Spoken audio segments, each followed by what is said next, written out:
So when I wrote the book MLK Journey of a King, I knew I would upset some librarians and some reviewers because I dared to call the man what his family called him ML. But I said, you know what?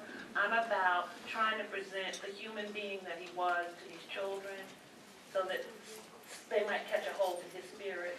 Because as I tell children when I do programs, my books, while they may be about a specific time period or about a specific person, ultimately in my book, I'm telling them, this is the kind of person I want you to be when you grow up. The book begins from a piece of research that I had, which was a Life magazine. Week of shock, Vietnam, burst of hope, convulsion in U.S. politics, exclusive pictures, the murder in Memphis. These words, white type on black, headline the April 12, 1968 issue of Life magazine.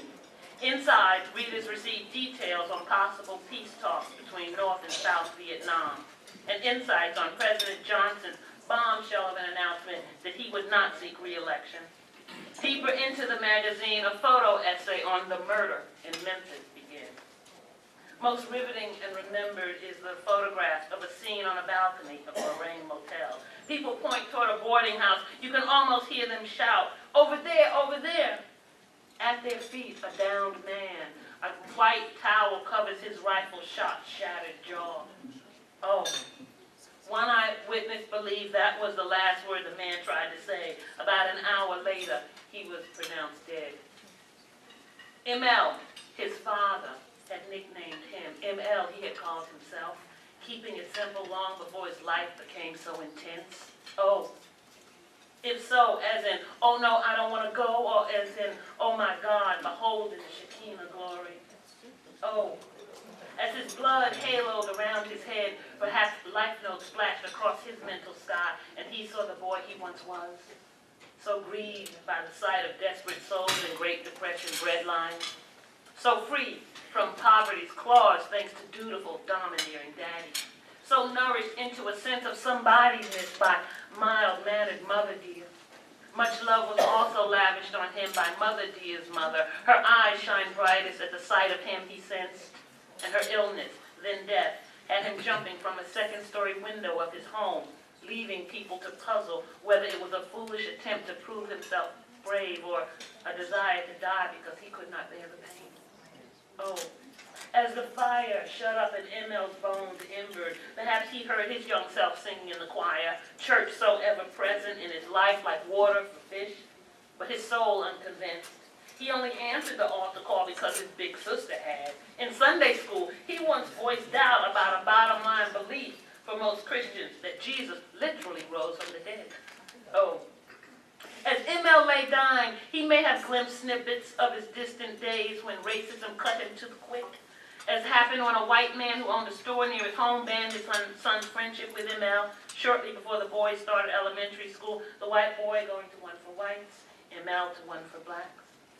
There was the day a clerk wouldn't let him try on a pair of shoes unless he and his father took seats in the back of the store. On another day at age 8, he stood outside a different store waiting for Mother Dear with his face and spirit stinging from a white woman slapping slander. You are that nigger that stepped on my foot. Oh.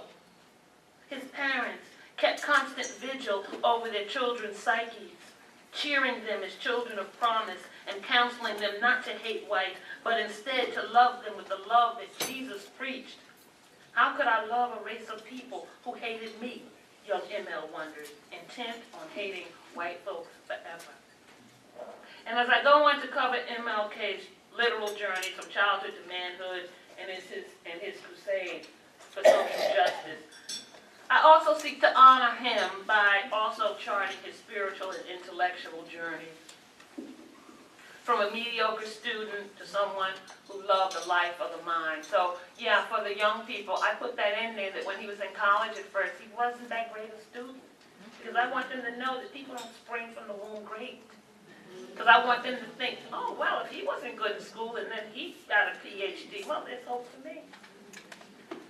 Another journey I talk about as a boy, intent on hating white folks forever, to a man embracing agape. And I define it in the book. I say, agape, a Greek word for a higher heart of love, a love that has nothing to do with liking a person, a love worthy worthy of people who do you no good and even do you wrong. Agape says, see past a person's sins to the soul God loves.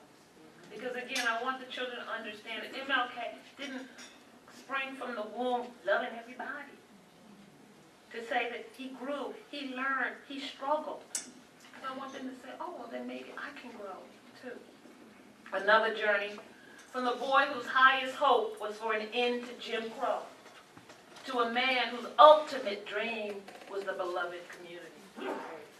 And if we are to do justice to MLK, I think we must remember, along with his glory days, like the March on Washington, his dark nights of the soul. Like 2 weeks after the March on Washington, wondering if he was just a fool dreamer. What made him wonder that? What happened 2 weeks after the March on Washington? In Birmingham, the church. Then 2 months later, what happened? JFK is assassinated. This is what is going to happen to me also, ML said to Coretta. I keep telling you, this is a sick society. And still he kept on, still he marched in Mississippi for the Meredith March, where he was frightened to death. And you can also, for the record, go get that speech at the end of that march. He was a nervous wreck. It was a terrible speech. Again, I want the kids to know this was no cakewalk. This was not easy. He didn't always come off with the magic speech. I traveled with him to Chicago, where one placard where he's marching, wasn't in Cicero, but in Chicago. And there was nasty signs all around, and one said King would look good with a knife in his back. And a knife was thrown, it didn't hit him, but a rock did hit him in the temple. And after that,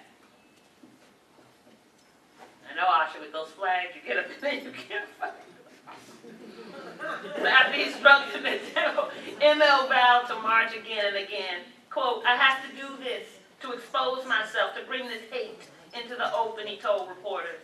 At a mass meeting days later, he exposed himself as being as human as anybody else. I'm tired of marching.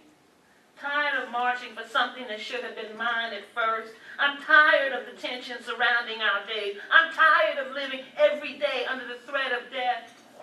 He ached to live a long life, but, quote, sometimes I begin to doubt whether I'm going to make it through. I must confess I'm tired. Even in bearing some of his soul, the context was commitment. I don't march because I like it. I march because I must.